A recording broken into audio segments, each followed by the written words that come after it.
السلام علیکم ورحمۃ اللہ وبرکاتہ۔ بسم اللہ الرحمن الرحیم۔ حلیمہ سعدیہ کی گود میں نبی کریم صلی اللہ علیہ وسلم کے معجزہ۔ اس زمانے میں عرب کا دستور یہ تھا کہ جب ان کے ہاں کوئی بچہ ہوتا وہ دیہات سے آنے والی دائیوں کے حوالے کر دیتے تھے تاکہ دیہات میں بچے کی نشوونما بہتر ہو اور وہ خالص عربی زبان سیکھ سکے۔ دائیوں کا قافلہ مکہ میں داخل ہوا۔ انہوں نے ان گھروں کی تلاش شروع کی جن میں بچے پیدا ہوئے تھے۔ اس طرح بہت سی دائیاں جناب عبد المطلب کے گھر بھی آئیں۔ نبی کریم صلی اللہ علیہ وسلم کو دیکھا، لیکن جب انہیں معلوم ہوا کہ یہ بچہ تو یتیم پیدا ہوا ہے تو اس خیال سے چھوڑ کر آگے بڑھ گئی کہ یتیم بچے کے گھر آنے سے انہیں کیا ملے گا۔ اس طرح دائیاں آتی رہیں جاتی رہیں، کسی نے آپ کو دودھ پلانا منظور نہ کیا، اور کرتی بھی کیسے۔ یہ سعادت تو حضرت حلیمہ رضی اللہ تعالیٰ کے حصے میں آنا تھی۔ جب حلیمہ مکہ پہنچی تو انہیں معلوم ہوا سب عورتوں کو کوئی نہ کوئی بچہ مل گیا ہے اور اب صرف وہ بغیر بچے کے رہ گئی ہیں۔ اب کوئی بچہ باقی نہیں بچا۔ ہاں، ایک یتیم بچہ ضرور باقی ہے جسے دوسری عورتیں چھوڑ گئی ہیں۔ حلیمہ سعدیہ رضی اللہ تعالیٰ نے اپنے شوہر عبداللہ بن ابن حارث سے کہا، خدا کی قسم مجھے یہ بات بہت ناگوار گزر رہی ہے کہ میں بچے کے بغیر جاؤں، دوسری سب عورتیں بچہ لے کر جائیں، یہ مجھے طعنہ دیں گے، اس لیے کیوں نہ ہم اس یتیم بچے کو لے لیں۔ عبداللہ بن حارث بولے، کوئی حرج نہیں، ہو سکتا ہے اللہ اسی بچے کے ذریعے میں خیر و برکت عطا فرما دے۔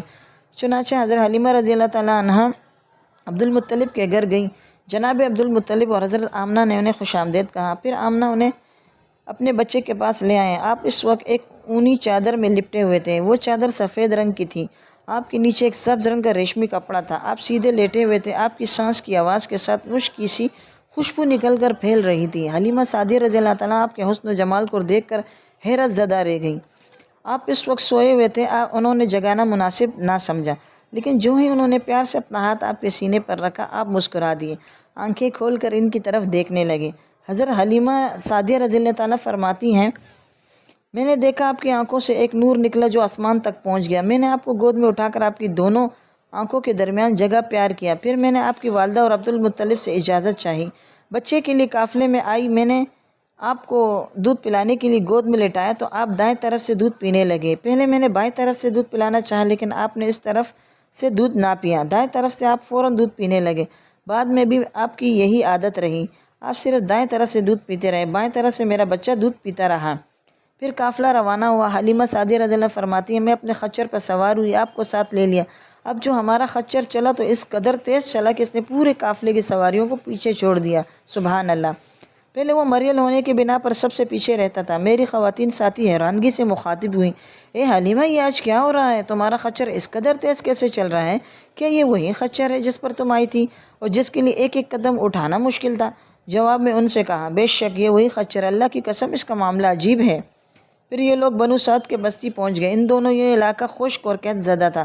حلیمہ سعدیہ رضی اللہ فرماتی ہیں، اس شام جب ہماری بکریاں چر کر واپس آئیں تو ان کے تھن دودھ سے بھرے ہوئے تھے، جبکہ اس سے پہلے ایسا نہیں تھا۔ ان میں سے دودھ بہت کم اور بہت مشکل سے نکلتا تھا۔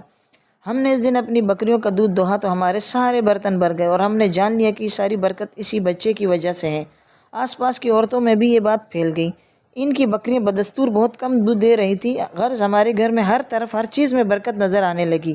دوسرے لوگ تعجب میں رہے۔ اس طرح 2 ماہ گزر گئے۔ 2 ماہ میں آپ چلنے پھرنے لگے۔ آپ 8 ماہ کے ہوئے تو باتیں کرنے لگے اور آپ کی باتیں سمجھ میں آتی۔ 9 ماہ کی عمر میں تو آپ بہت صاف گفتگو کرنے لگے۔ اس دوران آپ کی بہت سی برکات دیکھنے میں آئیں۔ حلیمہ سعدیہ فرماتی ہیں، جب میں آپ کو اپنے گھر لے آئی تو بنو سعد کا کوئی گھرانہ ایسا نہ تھا جس سے مشک کی خوشبو نہ آتی ہو۔ اس طرح سب لوگ آپ سے محبت کرنے لگے۔ جب ہم نے آپ کا دودھ چڑھایا تو آپ کی زبان مبارک سے یہ الفاظ نکلے، اللہ اکبر کبیرہ والحمد للہ کثیرہ وسبحان اللہ وبکرۃ واسیلہ، یعنی اللہ تعالیٰ بہت بڑا ہے، اللہ تعالیٰ کے لیے بے حد تعریف ہے اور اس کے لیے صبح شام پاکی ہے۔ پھر جب آپ صلی اللہ علیہ وسلم 2 سال کے ہو گئے تو ہم آپ کو لے کر آپ کی والدہ کے پاس آئے۔ اس عمر کو پہنچنے کے بعد بچوں کو ماں باپ کے حوالے کر دیا جاتا تھا۔ ادھر ہم آپ کی برکات دیکھ چکے تھے اور ہماری آرزو تھی کہ ابھی آپ کچھ اور مدت ہمارے پاس رہیں۔ چنانچہ ہم نے اس بارے میں آپ کی والدہ سے بات کی۔ ان سے یوں کہا، آپ ہمیں اجازت دیجیے کہ ہم اب بچے کو 1 سال اور اپنے پاس رکھیں۔ میں ڈرتی ہوں کہیں اس پر مکہ کی بیماریاں اور آب و ہوا کا اثر نہ ہو جائے۔ سبحان اللہ! جب ہم نے ان سے بار بار کہا تو حضرت آمنہ مان گئی اور ہم آپ کو پھر اپنے گھر لے گئے۔ جب آپ کچھ بڑے ہو گئے تو باہر نکل کر بچوں کو دیکھتے اور آپ کو کھیلتے نظر آتے، آپ ان کے نزدیک نہ جاتے۔ ایک روز آپ نے مجھ سے پوچھا، امی جان کیا بات ہے، میرے بہن بھائی نظر نہیں آتے؟ آپ اپنے دودھ شریک بھائی عبداللہ اور بہنوں انیسہ اور شیمہ کے بارے میں پوچھ رہے تھے۔ حلیمہ رضی اللہ تعالیٰ فرماتی میں نے آپ کو بتایا وہ صبح سویرے بکرے چرانے جاتے ہیں، شام کے بعد گھر آتے ہیں۔ یہ جان کر آپ نے فرمایا تب مجھے بھی ان کے ساتھ صبح بھیج دیا کریں۔ اس کے بعد اپنے بہن بھائیوں کے ساتھ جانے لگے۔ آپ خوش خوش جاتے اور واپس آتے۔ ایسے میں ایک دن میرے بچے خوف زدہ انداز میں دوڑتے ہوئے آئے اور گھبرا کر بولے امی جان جلدی چلیے ورنہ بھائی محمد صلی اللہ علیہ وسلم ختم ہو جائیں گے۔ یہ سن کر ہمارے تو ہوش اڑ گئے۔ دوڑ کر وہاں پہنچے، ہم نے دیکھا آپ کھڑے ہوئے تھے، رنگ اڑا ہوا تھا، چہرے پہ زردی چھائی ہوئی تھی، اور یہ اس لیے نہیں تھا کہ آپ کو سینہ چاک کیے جانے سے کوئی تکلیف ہوئی تھی، بلکہ ان فرشتوں کو دیکھ کر آپ کی حالت ہوئی تھی۔ حلیمہ سعدیہ رضی اللہ فرماتی ہم نے آپ سے پوچھا کیا ہوا تھا؟ آپ نے بتایا میرے پاس 2 آدمی آئے تھے، سفید کپڑے پہنے ہوئے تھے، وہ دونوں حضرت جبرائیل اور میکائیل علیہ السلام تھے۔ ان دونوں میں سے ایک نے کہا کیا یہ وہی ہیں؟ دوسرے نے جواب دیا ہاں یہ وہی ہیں۔ پھر وہ دونوں میرے قریب آئے، مجھے پکڑا اور لٹا دیا۔ اس کے بعد انہوں نے میرا پیٹ چاک کیا اور اس میں کوئی چیز تلاش کرنے لگے۔ آخر انہیں وہ چیز مل گئی، انہوں نے اسے باہر نکال کر پھینک دیا۔ میں نہیں جانتا وہ کیا چیز تھی۔ اس چیز کے بارے میں دوسری روایت میں یہ وضاحت ملتی ہے کہ وہ سیاہ رنگ کا ایک دانہ سا تھا۔ یہ انسان کے جسم میں شیطان کا گھر ہوتا ہے اور شیطان انسان کے بدن میں یہی اسرار ڈالتا ہے۔ حلیمہ سعدیہ رضی اللہ فرماتی ہیں پھر ہم آپ کو گھر لے آئے۔ اس وقت میرے شوہر عبداللہ بن حارث نے مجھ سے کہا حلیمہ مجھے ڈر ہے کہیں اس بچے کو کوئی نقصان نہ پہنچ جائے، اس لیے اس کے گھر والوں کے پاس پہنچا دو۔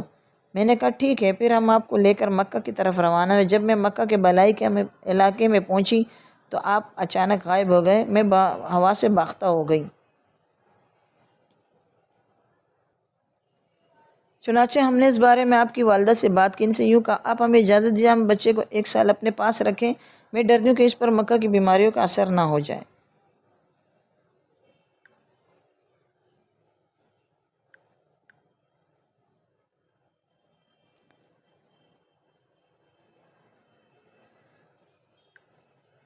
حلیمہ سعدیہ فرماتی ہیں ہم نے آپ سے پوچھا کیا ہوا تھا؟ آپ نے بتایا میرے پاس 2 آدمی